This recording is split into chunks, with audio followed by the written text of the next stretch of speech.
Leo en el capítulo 3 de la carta a los Gálatas, hemos dicho desde el versículo 9. De modo que los de la fe son bendecidos con el creyente Abraham, porque todos los que dependen de las obras de la ley están bajo maldición, pues escrito está: maldito todo aquel que no permaneciere en todas las cosas escritas en el libro de la ley para hacerlas. Y que por la ley ninguno se justifica para con Dios es evidente, porque el justo por la fe vivirá. Mas, leo también el 22, la Escritura lo encerró todo bajo pecado, para que la promesa, que es por la fe en Jesucristo, fuese dada a los creyentes. Amén. Dejamos esta parte final para domingos próximos y nos quedamos en esta reflexión que hace el apóstol en esta carta a los Gálatas y que, por la lectura que antes hicimos de la carta de Santiago, conviene que eso quede siempre bien armonizado, porque con mucha frecuencia tenemos ese gravísimo error de que cuando Pablo dice, por ejemplo, aquí en la carta a los Gálatas, o también en la carta a los Romanos, declaraciones como esta, y que por la ley ninguno se justifica para con Dios, porque las obras de la ley producen maldición, de inmediato parece que surge ahí un poco la contraofensiva de decir, bueno, pero esa fe de la que habla Pablo sería una fe en sí mismo muerta, porque Santiago dice que esa fe sola, sin las obras, no puede salvarnos. Y ese argumento parece que gusta, porque parece, de alguna manera, que salva un poco los muebles a los que no quieren verse en el abismo tremendo para ellos de tener que declarar que Dios justifica al impío y que justifica al que Él quiere, porque no hay otra manera de ponernos ante la realidad de la salvación.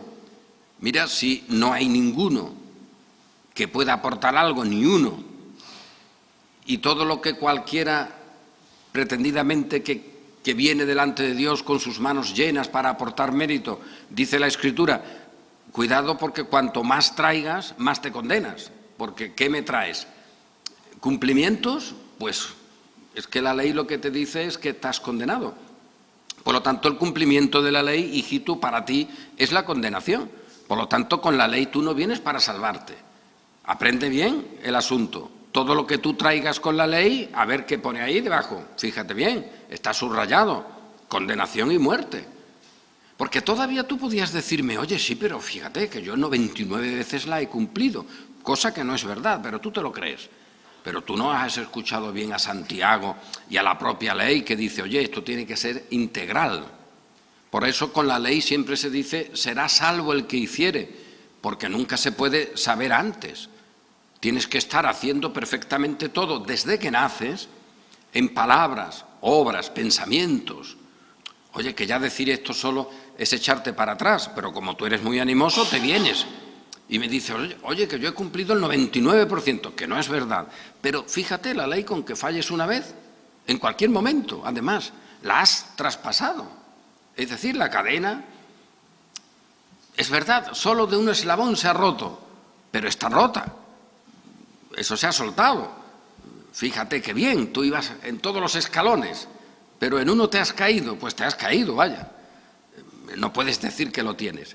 Por lo tanto, la ley no puede salvar, no puede salvar. Así que cuando vienes con la ley, pues tú te complicas. Ante esa situación, ¿quién será salvo? Para los hombres es imposible, pero para Dios no. Entonces, ¿cómo lo ha hecho Dios? Pues tenemos que sacar la conclusión, que sería una conclusión lógica, fijaos. Si uno tiene en cuenta lo que hay puesto encima de la mesa, después para una conclusión, para un resultado, uno tendría que decir, oye, pues esto solo puede salir de esta manera. Pero además de esa lógica, ¿cuándo se reconocen los hechos? El problema es que se quiere aplicar una lógica con hechos falsificados y por eso sale otro resultado. Pero con los hechos tal cual, que hemos muerto en Adán, que de nosotros mismos no puede salir el bien, etcétera. Con todo eso, es decir, que estamos muertos en nuestros delitos y pecados, haciendo malas obras, y que esa es la condición humana.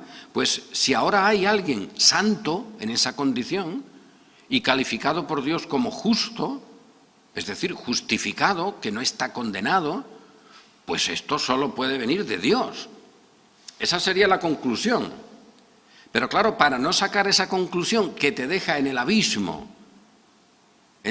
humano, es decir, te deja en la voluntad de Dios, te deja no cogidito por un hilo o dos, sino en el abismo.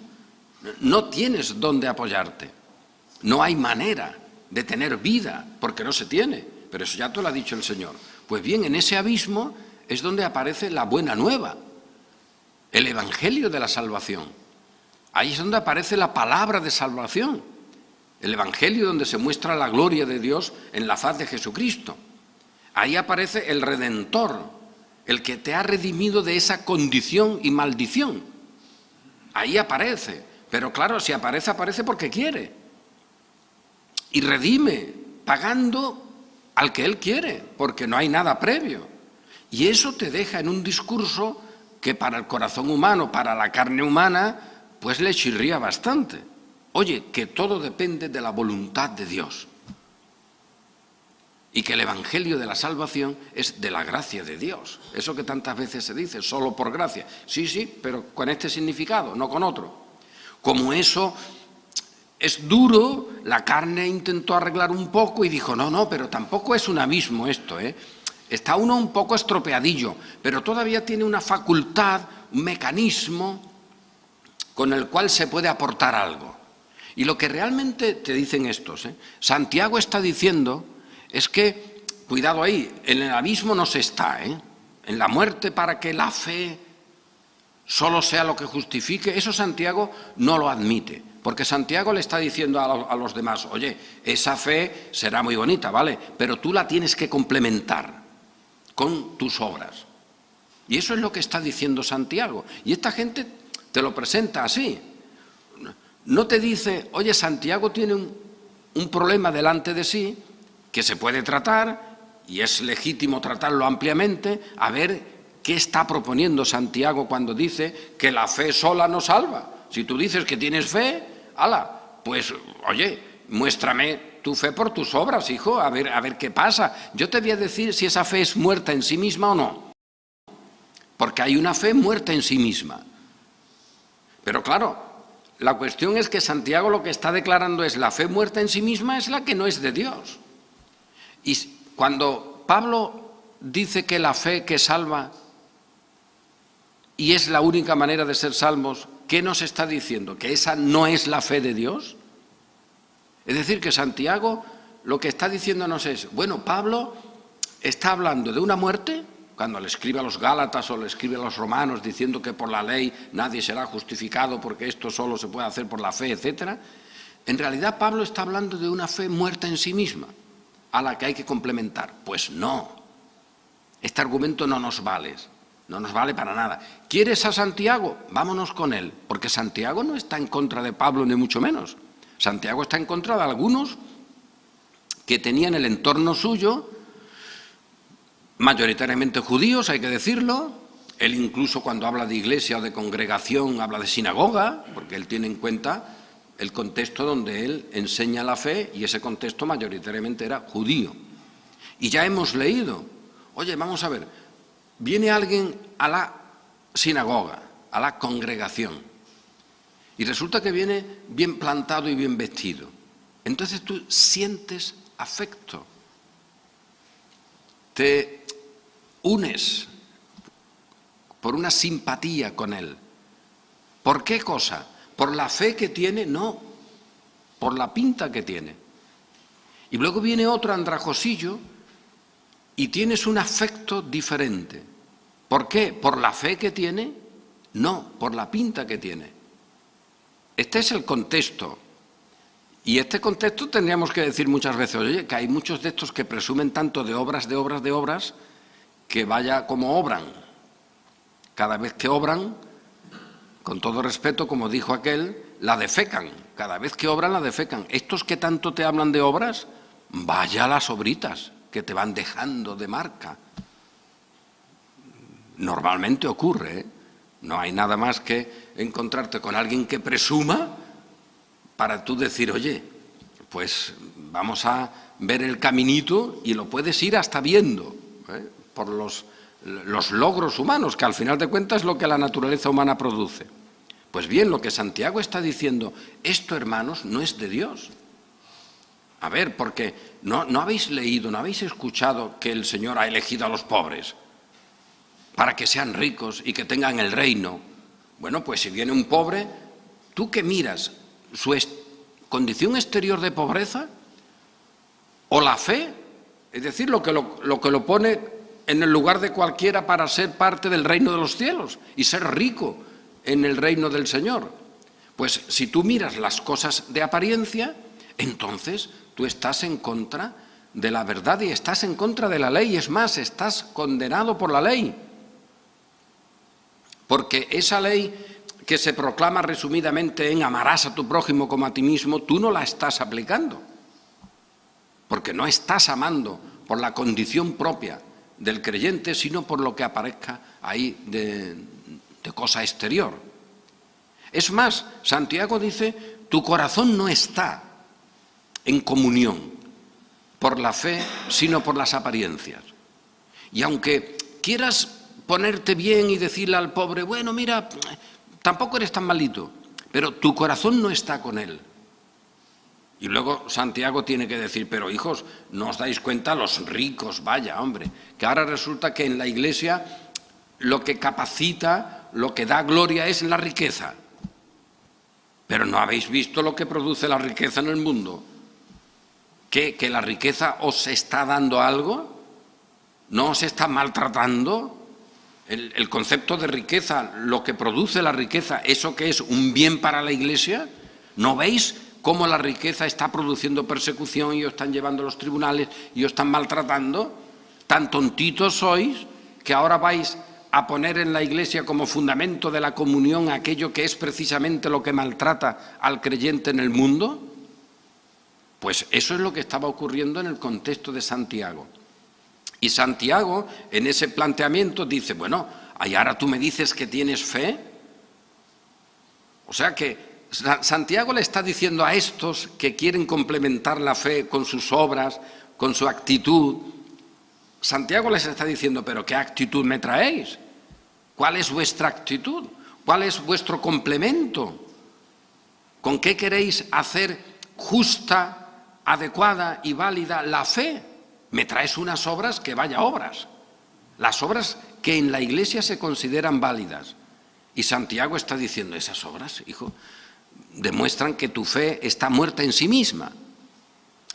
Ve a Abraham y ve también a Rahab la ramera, que vaya dos ejemplos que pone Santiago. El primero de Abraham, cuando todavía, como ahora veremos, la ley ni siquiera estaba escrita. Es decir, cuando está Abraham, todavía faltan 430 años después para que venga la ley. Esa ley que tendría que complementar la fe de Abraham. Pues vaya arreglo que te estás buscando. Si la fe de Abraham tiene que ser complementada con la obediencia de la ley, como estos entendían, pues Abraham tendría que esperar 430 años después, que es cuando la ley se dice y se explica. Pero luego tienes a Rahab la ramera, que cumplir la ley, no se sabe qué mandamiento cumplió. Más bien sobrevivió a la circunstancia. ¿Qué muestra eso? Que no se trata de actos de obediencia a requisitos o a rituales, que es lo que aquellos falsos maestros estaban proponiendo en las iglesias de Galacia, incluso el ritual de la circuncisión. Rahab no tiene eso, tiene simplemente salir para adelante haciendo lo que pensó más adecuado para salvar a los espías. Y es puesta como modelo de lo que hace la fe, es decir, que la fe pues funciona con obras de fe, ni más ni menos. Y esas obras de fe no son medibles, ni catalogables, ni son rituales, Porque para eso ya está Santiago diciéndonos, quien pretenda tener la fe de esa manera, tiene una fe muerta en sí misma. Lo que Santiago está diciendo, quien no tenga la fe de Pablo, esa fe que Pablo explica en la carta a los Gálatas, y esa fe que Pablo explica en la carta a los Romanos, quien no tenga esa fe, solo tiene la pretensión de tener fe. Y lo que tiene es una fe muerta en sí misma. Eso es lo que está diciendo Santiago, que lo tiene que decir con un lenguaje, por los equívocos que había en su contexto, en el cual dice la fe no sola, sino las obras, porque allí había un discurso específico. Y en ese discurso específico, la conclusión que nosotros sacamos es, oye, Santiago realmente lo que nos está diciendo es, por las obras de la ley vienes, hijo, pero tú no te has enterado que por las obras de la ley siempre serás transgresor. Y de modo que, queriendo ser transgresor, vienes con eso para hacer que la justicia de la fe sea válida. O sea, que tú vienes con la transgresión como lo necesario para que la fe sea válida. Pues no, porque estás condenado. Ese camino es un camino de muerte. Así que cuando alguien encuentra una solución al problema del Evangelio, que es un problema para los que no quieren oír esa palabra de salvación, como he dicho antes, mira que este Evangelio, esta palabra, te deja en el abismo, te deja sin solución, te deja en la anulación absoluta, te deja en la muerte, pero ¿qué quieres? ¿Tú tienes algo que no sea eso? ¿La gente a la que tú le vas a ofrecer el Evangelio tiene algo que no sea eso? A ver, con el Evangelio, ¿tú qué le estás diciendo a la gente? ¿Que no están en el abismo y que no están muertas en sus delitos y pecados? ¿Qué conclusión están sacando cuando tú les anuncias el Evangelio? Pues como no saquen esa conclusión, tú no le estás anunciando el Evangelio de verdad. El Evangelio del poder de Dios no está siendo anunciado si al oírlo alguien asume que no está muerto y que no está condenado. Y eso no tienes que decírselo por algunas obritas que haya hecho esa persona o para demostrarle que no es tan santo como piensa. Eso es inútil. Lo que tiene que mostrarse con ese Evangelio es que no hay salida, es que no hay opción. Que se tire por donde se tire, con pequeñas obras, con muchas obras, con poca santidad, con mucha santidad, con un nacimiento, con otro nacimiento, con una lengua, con otra, todo está en la muerte y de ahí no hay escapatoria.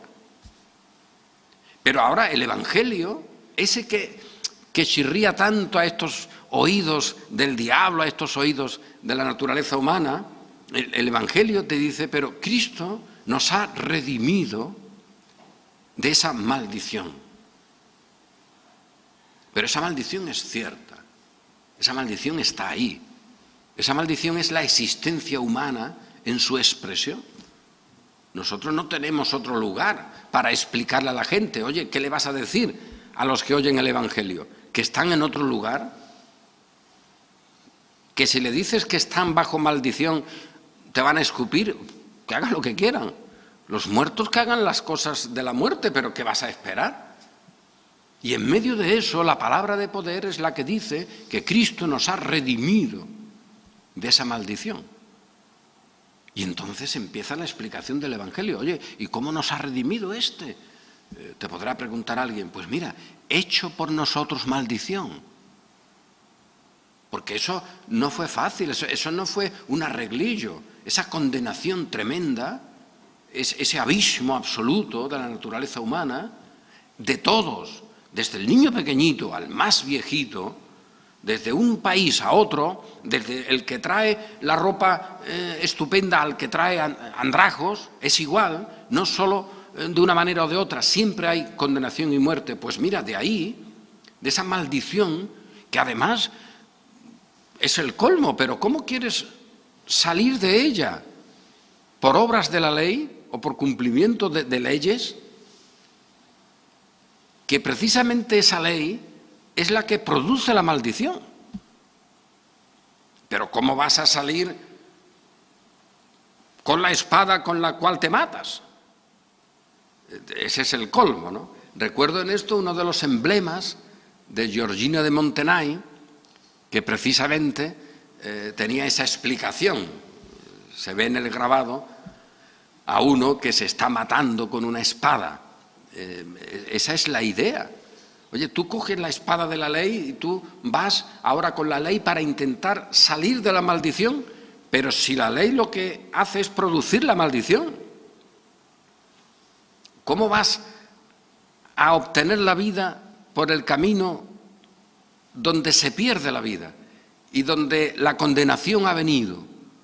Porque claro, Pablo lo explica, la Escritura lo explica ampliamente, la ley misma lo explica, que hay una realidad en la cual, cuando la ley como una luz verdadera se proyecta, ahí lo que encuentra es muerte. Por lo tanto, la ley, que es santa, justa y buena en sí misma, al topar con nosotros, se produce un efecto contrario, y es que nos mata. Y aún el más arreglado de la conducta de la ley, como podría ser el apóstol Pablo, el bueno del apóstol Pablo, antes de convertirse, que él pensaba que con la ley estaba vivo y que él vivía. Y luego nos explica, cuando vino la ley, es decir, cuando yo vi la ley realmente con esa condición suya de condenarnos, porque todavía cuando la ley hablaba de hacer esto o aquello, pero cuando la ley dice no codiciarás, eso ya muestra una condición de obediencia que es imposible. Pero es imposible no por la ley, porque la ley se limita a decir lo que es justo, santo y bueno, sino por mí. Entonces, cuando vino la ley, me mató. Comprendí que estaba muerto. Por lo tanto, a ver, que te vas a arreglar de ese abismo de condenación por la obediencia de algo, por algo que salga de ti, pero si todo lo que salga de ti es precisamente maldición.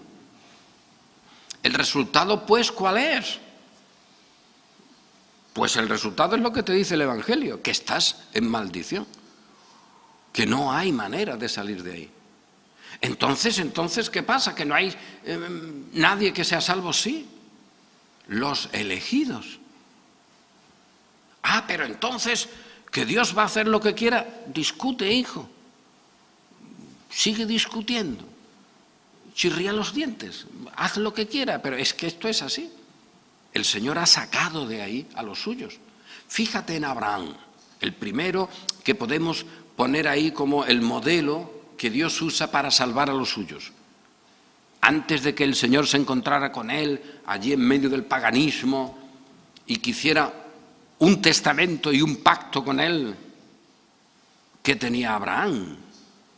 Venía de la idolatría, estaba por allí, medio perdido, y el Señor lo hace su siervo poderoso y le advierte: yo te protegeré, yo seré tu escudo, de ti y de tu descendencia.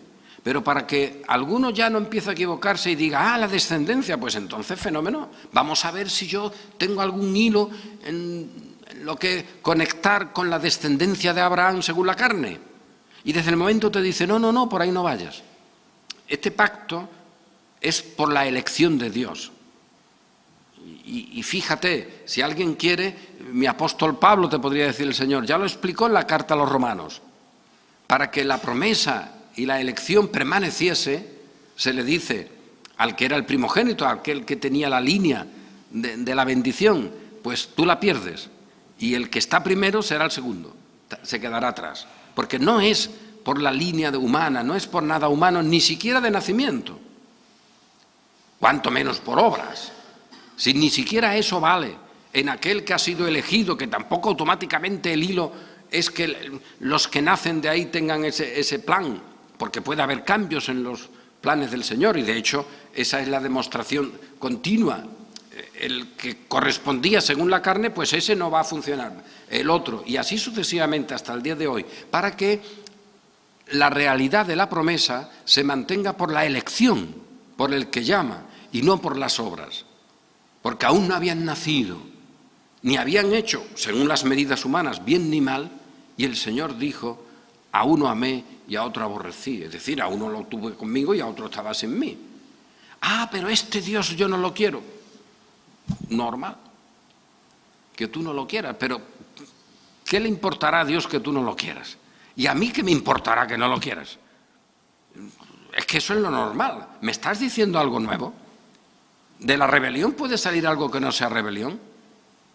Pero no solo existe eso. El Evangelio no solamente es un olor grato al Señor siempre, pero de condenación para los que se pierden. Este Evangelio que yo te estoy anunciando, fíjate la cara de alegría de este, de aquel niño pequeño, también, y de aquel otro, de aquel ancianito. ¿Por qué? Porque estos han sido revividos, estos ahora están vivos, ya no están bajo maldición, porque el Redentor los ha redimido, y estos son los que se alegran en esa palabra, y estos son los que forman el pueblo de Dios. Y este pueblo de Dios, pregúntale ahora a alguno de ellos, oye, ¿cómo ha sido esto? Porque Dios ha querido. Oye, ¿y tú te mantendrás firme en esto? Que Dios me aguante, que Dios me conserve, que Dios no me suelte, porque yo donde estoy, de ahí no puedo salir, y yo mismo conociéndome, ya hay uno que sabía un montón de esto que dijo, miserable de mí, miserable de mí. O sea que aquel que conocía muchísimo este asunto, porque además tenía unas revelaciones especiales del Señor, había estado incluso en unos elementos de trascendencia extraordinarios, ese, que mucho de esto sabía y se conocía, cuando piensa en sí mismo dice, miserable de mí, cuidado ahí con mi cuerpo de muerte, cuidado ahí que yo puedo saber, puedo conocer, puedo querer pero que hay una ley en mis miembros, que hay un pecado que mora en mí, que me lleva a la rebelión. Así que si yo me mantengo es porque Dios quiere que me mantenga, por lo tanto siempre será de gracia. Y esto es el Evangelio, que es poder de Dios, porque resulta que esta palabra cuando llega al pecador y ha llegado a todos nosotros, es decir, los que estamos aquí, esta palabra, esta declaración, que es una palabra verbal, es una palabra escrita, pero que es la palabra de Dios, que trasciende incluso esa palabra que uno en el púlpito o leyendo o que alguien le puede decir a otro, esa palabra humana, aunque sea de contenido divino, pero esa palabra humana, pues el poder que tiene es el contenido, no la palabra como una cosa mágica, sacramental. Pero ahí hay algo más, nos dice la Escritura. Ahí está la palabra de Dios, que lo mismo que esa palabra en un principio dijo, sea la luz, dice Pablo, explicando esta realidad, pues ahora esa palabra es la que ha llegado a nosotros. Y hay un poder que es el que nos ha transformado, y ese poder es de Dios, que nos ha dicho sea la luz, y nosotros ahora somos hijos de la luz. Y ese es el poder del Evangelio, y eso es lo que anunciamos. Y mira, aquí no hay manera de arreglarse. A los que están muertos y siguen su muerte, esto les repudia. Esto les sirve de repudio, esto lo expulsarán siempre, lo escupirán, como el diablo, que siempre querrá expulsar esta palabra. Pero a los que han nacido de nuevo por esta palabra es una palabra de salvación. Y es una palabra de nueva creación, y es una palabra de poder. Y este es el Evangelio. Y por eso Santiago, claro, cuando tiene el contexto que él tiene allí, en lo que él explica en su carta, está diciendo, vamos a ver, tú me dices que tienes fe, ¿tú sabes lo que eso significa, hijo? Tener fe no es que tú has hecho ahí algunas cosillas, que tú has organizado algún tema, que tú has sentido algo. Tener fe es tener salvación. Y lo que tú me estás poniendo delante, eso es una fe muerta en sí misma. Eso no es fe. Claro, me estás empleando el término y a ver cómo yo escapo a la concreción del lenguaje, porque me estás diciendo que tienes fe. Pues mira, yo solo te lo puedo explicar diciéndote no otra palabra, porque ya esa fe es que es así, la palabra fe ya existe, y tú me dices que la tiene. Pero la que tú tienes, no te pases, porque esa la tienen también los diablos. ¿Tú no has visto que el demonio tiene también esa fe como tú? Por lo tanto, ¿de qué me hablas? La fe que tú tienes es una fe muerta en sí misma. Si no tiene tú esas obras, esa obra adecuada que Pablo llama fe, esa obra que la Escritura llama fe porque es la fe salvífica. Y esa fe salvífica, como en Abraham, pues tiene luego los frutos. Porque hijo, pero mira, tú te acuerdas de Abraham, que tú presumes como judío de ser descendiente de Abraham y tal, y ahora podríamos decir con el paso del tiempo, el bueno de Santiago, si viviera ya en el siglo VIII, diría, pero no solamente los judíos, también estos musulmanes, dice que ellos con Abraham están contentísimos. Pero tú sabes lo que dice Abraham, la fe de Abraham, que tiene que ver con este cristianismo de la Iglesia de Roma, o con este judaísmo, o con este contexto musulmán, que tiene que ver con eso, de obras, de obediencia, de capacitación, de santificación propia. Eso no es nada. Eso, dice Santiago, es muerto en sí mismo. Eso es muerto en sí mismo. Tú fíjate en Abraham. A ver, ¿qué obra de la ley cumplió Abraham cuando se coloca como lo supremo ese momento en el cual él va a sacrificar a su propio hijo? A aquel que tenía las promesas. A ver qué obra de la ley está cumpliendo. A ver dónde colocamos a Abraham en esa ética evangélica y en ese elemento frívolo del evangelio actual. En ningún sitio. Eso es solo una obra específica de la fe. Además, una obra de una fe que hizo justo a Abraham, y que Abraham estaba ya hecho justo antes de que ocurriera el hecho. El hecho simplemente demuestra cuando Abraham hace aquello, que luego no termina, pero Abraham no sabía, Abraham está en el puro abismo de su existencia. La fe diciendo, Señor, tú me mandas, pues yo voy. No sé nada más. Y esto es un caos, esto es un lío. Esto no es un corito frivolón de mira qué feliz soy, ¿cómo voy a ser feliz? Si me llevo a mi chiquillo para ofrecerlo en sacrificio ahí en lo alto. El culmen de la gloria de la fe, fijaos lo que es humanamente, un caos, un desastre, una oscuridad absoluta. ¿Quién encuentra algo ahí? Ese es el camino de la fe. El camino de la fe que no es nuestro, es de Dios, porque Dios está llevando a su pueblo por esa fe hasta el día de hoy. Y por eso, con toda alegría podemos decir, mira que está la cosa mal.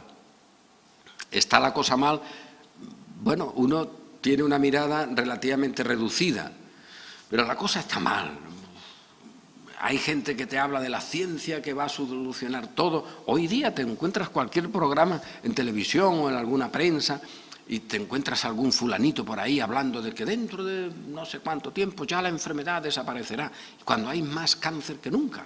Bueno, dentro de poco ya habrá no sé qué, no sé cuánto. Y luego te viene al lado, en un paréntesis, un anuncio de una asociación de ayuda mutua, de ayuda del mundo de la infancia, en la que te dice, oye, que se están muriendo millones, que estos niños renacuajillos, los pobres, es que no tienen ni para comer, y comerían con un poquito de polvillos y cosas que se le hagan, pero a veces no hay ni agua para disolverlo. O sea, esos contrastes, pues tú dices, oye, esto está mal, y puedes decir, oye, han muerto no sé cuántos en el Mediterráneo. Vaya, hombre, ¿quiénes eran? Pues muchas veces son jóvenes, gente joven, gente que se meten ahí incluso con niños. ¿Y eso dónde está pasando? Pues eso está pasando a unos kilómetros de una playa de diversión, donde se están anunciando las cosas normales de anuncio del verano para pasar allí unas buenas vacaciones en la playa, en ese espacio, en el mismo agua. Oye, ¿qué hacemos? Esto es un lío, esto es un caos. Esto no tiene explicación. Esto es, si quisiéramos ver la realidad, es como vivir en la situación de un tsunami.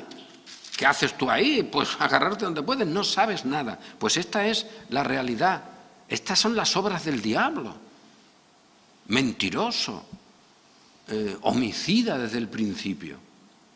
Este es el modelo cainita.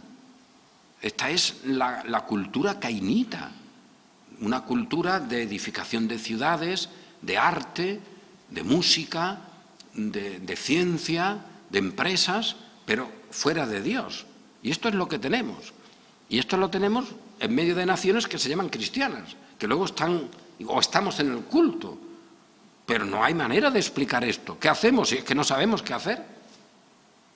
Al menos atisbar un poco que la cosa está muy, muy complicada.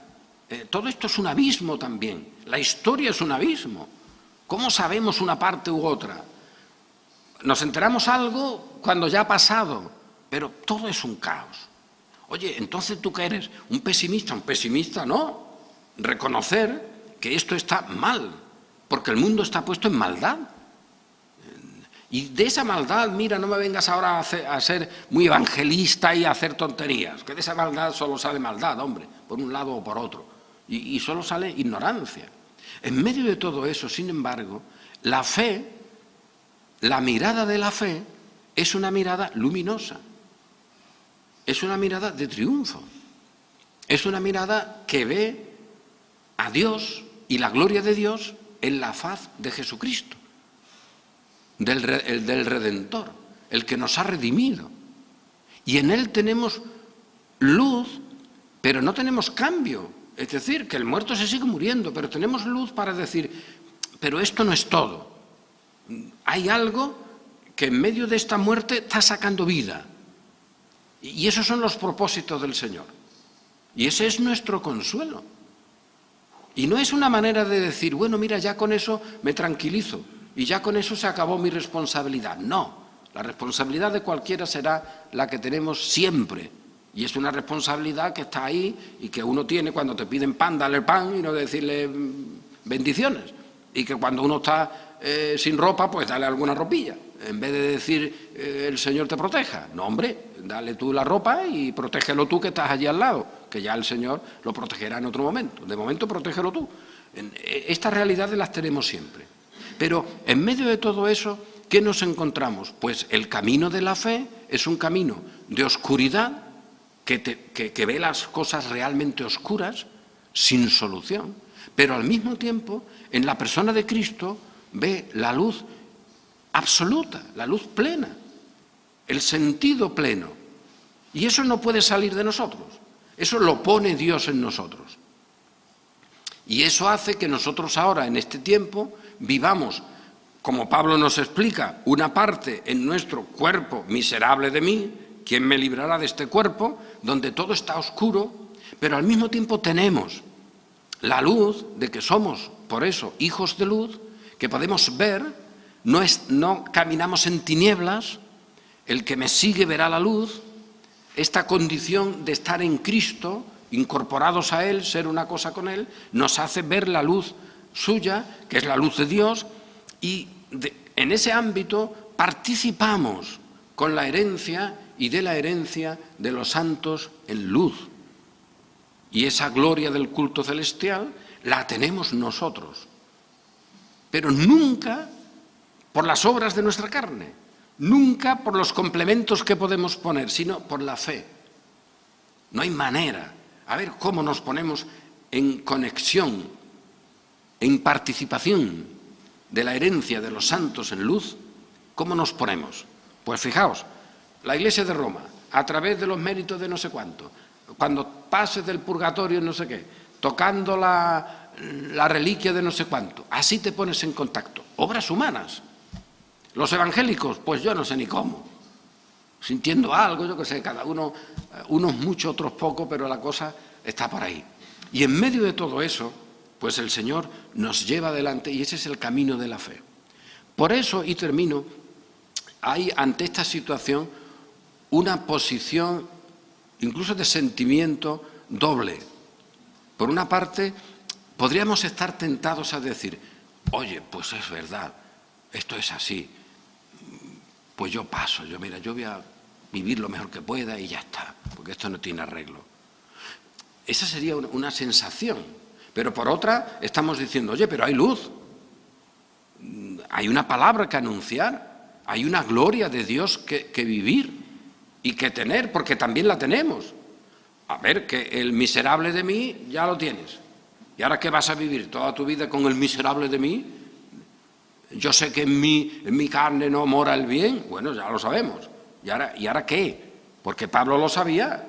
El bueno de Pablo lo sabía. Y mira, le dieron bofetadas en un sitio, lo dejaron por muerto, se recupera un poco, va al otro sitio y allí sigue anunciando el mismo evangelio por el cual lo habían dejado por muerto. Y se alegra allí con los discípulos. y se alegra con los hermanos y la comunión los unos con los otros. Y luego nos dice, pero allí había unos falsos hermanos malísimos, me traicionaron, pero cuando va a otro sitio sigue teniendo comunión con los hermanos. Pablo no dice, hay que ver esta gente, fíjate, cómo me han engañado, me han traicionado unos falsos hermanos que han llevado un evangelio falso allí donde yo dejé a las iglesias. Porque Pablo podría decirlo, vaya a las iglesias de Galacia, que mira que muchas de ellas las he fundado yo.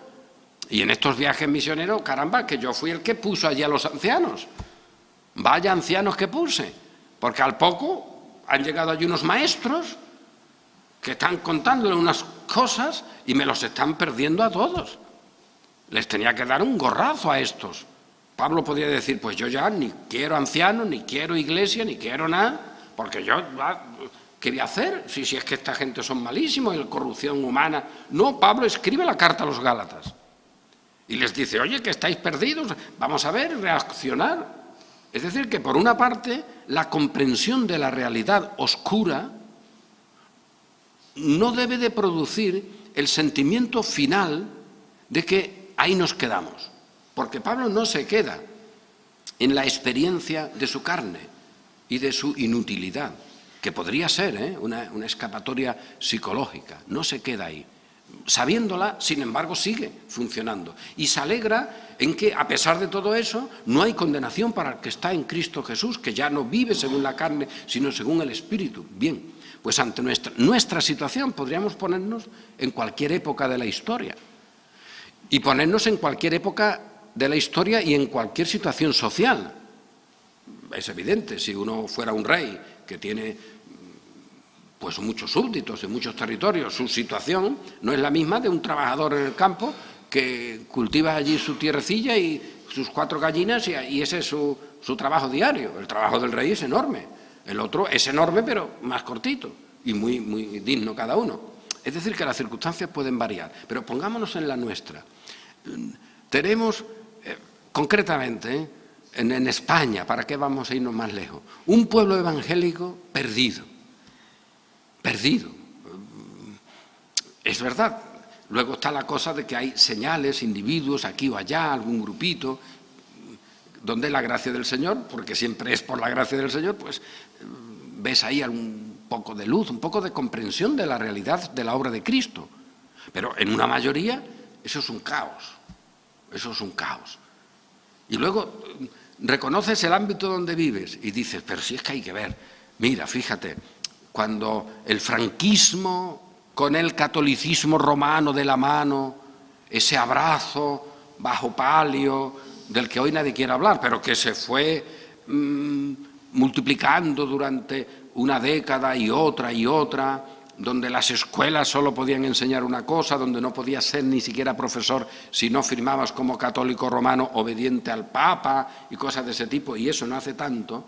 Pues bien, en medio de todo eso, tú dices, a ver, ¿cómo nació, por ejemplo, cosas que hoy son prestigiosas? El Consejo Superior de Investigación Científica, o de Investigaciones Científicas, no recuerdo si es plural o no. Oye, pues eso es una cosa relevante. Oye, pero fíjate, si eso fue una cosa del papado, si había ahí gente del Opus, si había ahí gente de los propagandistas del catolicismo. Ah, pero esos ya no están. ¿Cómo que no están? El ministro de Rajoy, de no sé qué, todavía hoy, ese ha sido del Opus y el otro era de los propagandistas del catolicismo, la Asociación Nacional de Propagandistas. Ah, alto ahí, pero que ese ministro, con lo buenachón que parecía, ¿es eso? Pues es eso. Es que nos tienen rodeados. Entonces, las leyes que salen de libertad religiosa, ¿cómo salen? Pues hecha por esa gente. Entonces, ¿comprensible que exista la FEREDE? Pues sí, porque esto no es el evangelio que rompe. Esto es el falso evangelio que mantiene y que conserva, pero luego tú vas a otro sitio y dices, oye, vamos a ver un poco, hombre, vamos a ver que aquí habrá algo bueno. Fíjate, un centro, no recuerdo el nombre, pero un centro o una fundación de estudios inquisitoriales. ¡Ay, qué cosa! Eso tiene que ser estupendo. Y además ahí han editado los archivos de no sé qué de la Inquisición. ¡Qué bueno! ¿Y quién lo hace? El papado, gente del papado. ¿Y ahora qué hacemos? Porque si el lugar donde se tiene que investigar la Inquisición y donde se están poniendo allí los archivos y donde hay alguna que otra obra muy interesante, eso está dominado y eso está guiado y eso está fabricado por la Iglesia papal. Y ese es nuestro tiempo. Luego, oye, ¿dónde nos agarramos? Pues, a ver dónde, pues en la Inquisición y en la Iglesia de Roma, en todo caso, en la monarquía, que es lo que ha habido en España, porque otra cosa a ver qué ha habido.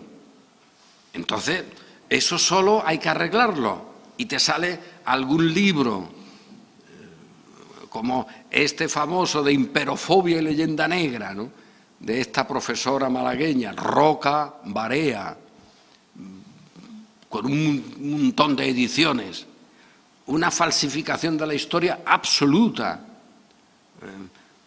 un absurdo. Pero ¿qué ocurre?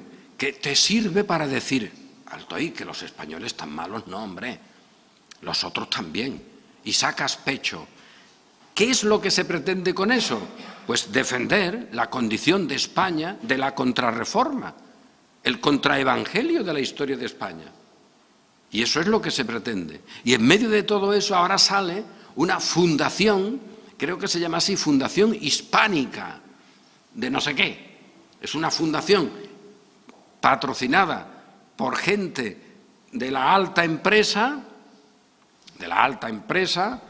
gente de los elementos de contacto con el gobierno, algunos de ellos han sido, en fin, secretarios generales y cosas del gobierno. ¿Para qué? Pues para que con ayuda del gobierno, y eso es literal, del gobierno actual, pues hacer películas, hacer programas de historia, hacer cursos, hacer ediciones de libros, donde alto ahí se mantenga la nobleza de España.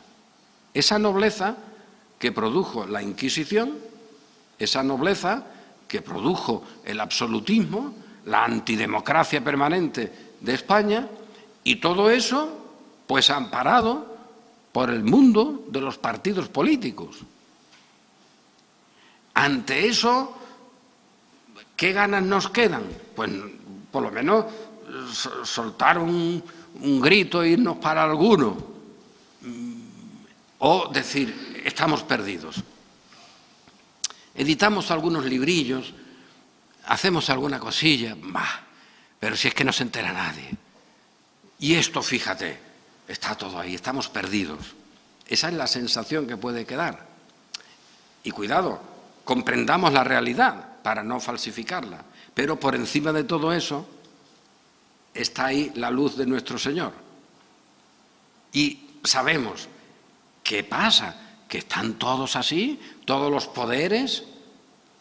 Bien, más había en la época cuando los nuestros no podían estar hoy como nosotros aquí en un culto libre, sino que tenían que estar en las cárceles del castillo de Triana para luego ser quemados o condenados a diversas penas.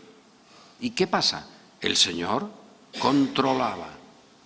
Y el camino de la fe, no el de las obras, que usan los mismos mecanismos del diablo para deshacer pretendidamente las obras del diablo, sino el camino de la fe nos dice el Señor, el poder del Señor, el poder de su palabra, el poder de su espíritu. Sí, porque ese corito que se canta por ahí no es con caballos, no es con ejércitos, sino con tu Santo Espíritu y cosas así. Sí, eso es un corito, pero es una realidad. Es la realidad. Una realidad que comprendemos desde dónde, desde el vacío, desde la absoluta negación, desde el abismo. En el abismo miramos, tanteando un poco y vemos la Fundación Hispánica, que pone, todo eso con mucho dinero, fulanito, que ha sido no sé qué, y que ahora el Ministerio de Asuntos Exteriores colaborará. y que habrá financiación para hacer programas de televisión en los que la figura de España se mantenga y que la España antiprotestante sea la gloriosa. Y eso, este libro de la señora profesora que antes mencioné, es un medio. Voluntario no, pero es un medio. Luego está el otro libro del otro historiador, que no se sabe qué dice, pero en 3 frases ha dicho que, bueno, que España tampoco es tan diferente y que la Inquisición, bueno, tampoco tan malilla fue. Y aquel otro. Y hay que hacer que los españoles se sientan contentos con España. Todo esto se hace en medio de una situación bastante curiosa como es el problema con Cataluña, curioso, ¿no? Donde hay unas cosas políticas rarísimas. Ante eso decimos, esto está perdido. Pero el camino de la fe viene como luz y dice, pero en Cristo somos más que vencedores. Y esta es la fe que vence al mundo. La fe del creyente, la fe en Cristo. Y por lo tanto tenemos el futuro asegurado. Y nuestro culto es un culto con los santos en luz. Y por lo tanto habrá inquisición, habrá reyes, habrá dineros, habrá banqueros, habrá jesuitas, habrá propagandistas del catolicismo, habrá el diablo revestido como quiera, habrá millones de diablos, habrá lo que se quiera, pero la obra del Señor se mantiene. Una simple respiración de un viejito o de una viejita o de un chiquillo en el Señor es más poderoso que todo eso. Una simple respiración, un simple anhelo, una oración, un estar simplemente. Es decir, que el Señor, en medio de todos esos poderes del mal, te presenta ahí, mira, ese viejito, ese es mío, ese es un rey de reyes, está conmigo, esa es la luz que alumbra al mundo, ese es el poder de mi palabra. O en un niñito que medio balbucea en una cuna, ese es mío. Pues tú ves todo esto, esos poderes ya han sido vencidos. Ese es mío y tiene más poder que todo eso. Y este es el camino y es la mirada de la fe. Una mirada más que victoriosa, pero siempre diciendo al final, Señor, tú eres el que tiene poder, tú eres el que decide, tu voluntad y no la nuestra, y siempre solo a Dios la gloria. Amén.